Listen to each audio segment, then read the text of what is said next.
Knicks fans like pain, though. They do. They like they you know, a lot of Knicks fans is they like to see stuff go wrong so they could say to everybody else, "I told you so." Right. And instead of it just naturally happen. Like for example, like in the middle of the season, and I killed for this tape, bro. Like I destroyed. Like probably only a select few people didn't kill me for this tape. So when I said earlier this season, Julius Randle is a third or fourth option on the championship team, I got destroyed for that tape, bro. For like 2-3 weeks straight, Knicks fans killing me. Oh, State, you stupid. You stupid. I sat back and watched the playoffs, dog, and I felt so vindicated. But I didn't tell people I told you so. All I said was, you got proof. Now you got proof.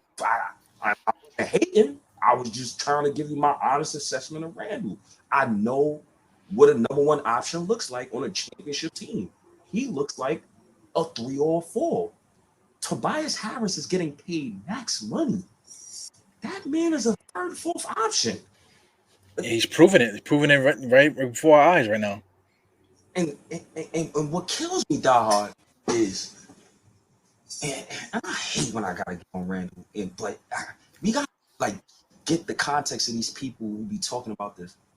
You just watched Randle average 18 points and shoot 30% from the field in the playoffs in front of fans.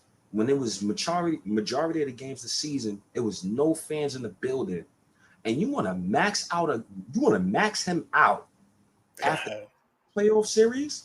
Are you kidding me? Remember Chris Smith? That's his name? Who the guy that missed 4 straight layups, bro? That the Knicks traded for from the Clippers? I think it was Charles Smith, bro. And he averaged 21 points before he got to the Knicks, and then he got to the Knicks and he. Yeah, man, I think you just ruined my whole summer, man. Because you're right. Because listen, like when we talk about sell high, that type of thing, Randle right now is probably going to be the highest he's ever going to be. Because even if we get better next year, I don't anticipate Julius Randle, copying the numbers that he got this year. Because he won't be, like the primary, anything next year. Because yeah, chances are we're going to have a better roster next year. So he's not going to be as ball dominant as he was now.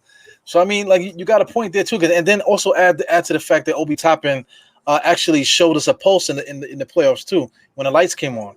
He actually turned me from not wanting to play him. I wish we had somebody better than him to play, to saying like, oh shit, Obi Toppin is, we got a crowd here now. Now look at him finally coming into his own, and I already anticipate Obi Toppin becoming better than he is now. So now that you say it now, and the way that you worded it, man, that maybe getting rid of Julius Randle might be something that we should do. Oh my god.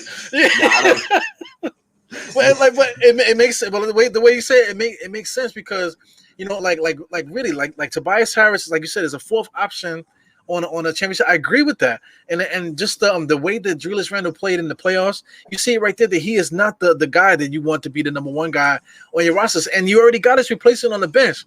So I mean, god damn, State, why did you ruin my whole summer, man? Oh my god.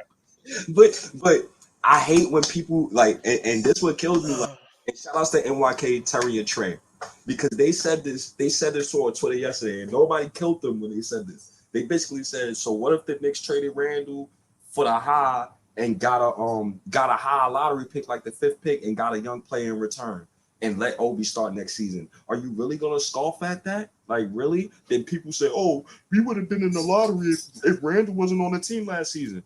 We would have been in the lottery if RJ Barrett wasn't our starting shooting guard last season. Holy shit, man.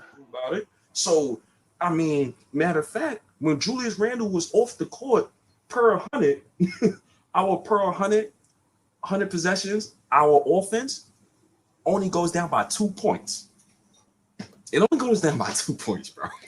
That's you a crazy motherfucker, man.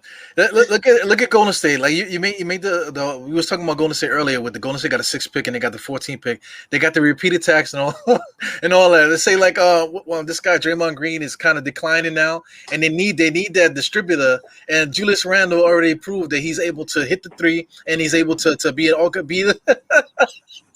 he could facilitate offense, right? So put him in Golden State with Steve Kerr playing in the Draymond Green role. It fucking makes sense, man. It makes sense, and you still got Draymond Green on the team that he's still gonna do what he does. But then you take the pressure off him to make him play defense and stuff, and then you got Julius Randle playing his role with Clay on the corner and Curry on the other corner. They basically started over. They basically start over, and then they give us the 6th pick, which would be the same thing as if we tanked for the year and we still end up getting the 6th pick. Holy fucking Dark Mirror, freaking like Loki series. What the fuck just happened, man? I love that series, by the way, too. Yeah, Loki. I didn't think it was gonna be that good, but man, that shit got me hooked. Bro, can we just 1 minute on Loki, real quick? I don't want to spoil it for people though, man. You gotta. You're gonna just spoil it. Nah, let's stick to basketball. Nah, because the ending of episode 2 was so elite that I had to sit on YouTube for an hour just to try to piece stuff together. Like, okay, this timeline. Look, I can't say no more. Let's get back to the conversation.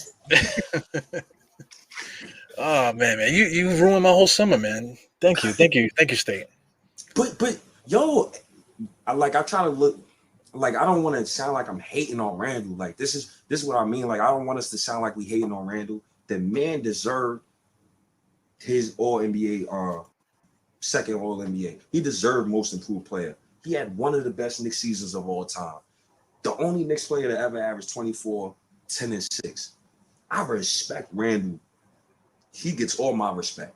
But that at the end of the day, when you look at it from its totality, and after you've seen what he did in the playoffs, you got to really ask yourself, what if I pay him the max and he does this again in next year playoffs around more talent and around the fans? He played a season where about like 40, 50 games, it was no fans in the stands. So when I seen him look like that, like, Diehard, I never thought I would be saying this to myself while watching Randle in the Knicks uniform. Yo, bro, why are you not shooting the fucking ball? Yo, he was getting the ball, bro, thinking about shooting it, and will put the ball on the floor instead of just letting it fly. Like, that was alarming for me, bro. Yeah, like you're the number one guy. Who else is gonna shoot it but you, man? Get them shots up. And then it got to the point where he was confused. He was looking like Shane Mosley when he fought Mayweather and stuff. He didn't know what to do. Should I throw a punch? Should I duck? I don't know what I should do. He was looking crazy on the island, man. So you're right, man. Trading Randle is definitely something that we should think about because truthfully, like if we end up maxing him and we still don't got that second guy yet because there's nobody to sign, and then now we banking on the pipe dream of putting Kevin Knox and all these guys in the trade to try to get a Dame and stuff like that. But all this stuff probably not really going to happen. Luka, the odds of that happening is very low. So I mean, like you got a point, man. You know, if for people, but that's the thing. When people are saying it, they saying that they're coming from a nasty place. You know what I'm saying? They're coming from a nasty place because they want the drama. But, you know, we about the Knicks. You know what I'm saying? So we don't have no ties to any player, even though it would hurt to see Julius Randle's son crying once they find out that we traded. That's going to hurt, man. So, you know, I would hate to be in the room when they're having that conversation when they say, listen, we got to leave the Knicks because they traded. Oh, man, he probably that probably might come back to bite us years from now. But, you know, from a franchise standpoint to build the team, and get us moving forward, that actually might be something that we could do. Holy shit! But don't get it messed up though. To treat that man properly. We gotta treat that man properly. And I told people, I'm not maxing him this summer, bro. What I will do, he just give me a productive with me and Randle. It's not about your numbers no more. I don't care about Randle numbers next season. I don't care about what he do in the regular season next season. When we get to the next year playoffs, I need you to impact winning. He impacts winning, I will gladly give him $200 million without a doubt in my mind. I gladly give this because he's earned his money. Regardless, he's earned his money. And Knicks fans get at me about Randle. They're saying, "Oh, let's give Randle a 4-year, $106 million." That man is having another baby. That man just blood, sweat, and tears led the league in total minutes, and you want to short him for $100 million with New York taxes? Come on, dude. Come on, man. Are y'all really thinking about Randle? Thinking for Randle, or y'all thinking for yourselves? Y'all trying to just save cap space for these magical superstars? And mind you, I looked at free agency until 2025, dog. Ain't no goddamn superstar in free agency until 2025, bro. I will gladly pay him his $200 million if we get the talent around him. I will gladly pay him his $200 million. And also in another scenario, I want you to talk about this. If we was to get Lonzo Ball, Colin Sexton this offseason, and we give them $20 million, a 4-year, $80 million contract, pay Randle this offseason. Pay him because now you got his point guard, you got him under contract for the next couple of years, and now you got RJ Barrett under contract for the next couple of years. So now you can build together. So now that's the only scenario where I'm really comfortable. Okay, give Randle the max right now. I don't care if it's more than $26 million per. Give him it now. How you feel about that? Well, I'm always going to be on the thing where Julius Randle's still under contract next year, so I just want him to play his contract out, and then use whatever assets we had to try to get that next guy. Because I mean, there's many different ways to build a roster, man. You ruined my summer with the whole trade Julius Randle thing, because now it sounds good to me, but at the same time, we already showed that we could win this way. So if we was to get a Sexton, make a trade again, because Sexton is dangling. We could possibly put something together to get Sexton here. If we get Sexton here, then we still got RJ Barrett, and then maybe like you said, because we talked about this before, try to get Wiggins still over there. Maybe not the 6th pick, maybe get the 14th pick. Now you're doing something here. Now we have the extra picks in the back end to possibly maybe add a draft pick to Kevin Knox maybe, and maybe get another player this whatever to get into that rotation and whatever. Then we can still get better, and there's many ways to get better, man. So. It's all about playing the game and what we're willing to do. And my thing is that you just gotta have a plan. If the plan is to do Julius Randle the way that we described it, that's how you do it. That's how you trade Julius Randle. You don't Patrick Ewing on Julius Randle the way we traded Patrick Ewing and got screwed all those years ago. You know what I'm saying? And then if you're gonna get a player, the idea is not to get some sign some freaking bum just to sign him. Like a Conley. Like if you're gonna get a free agent, don't sign Conley. Then Conley will be it will be a disaster, because what is that doing for you right now? And Doug McDermott. If Doug McDermott is on your idea of being a starting small forward to make the Knicks better this year, might as well just become a Nets fan. Like what the hell's the matter with you? Bro,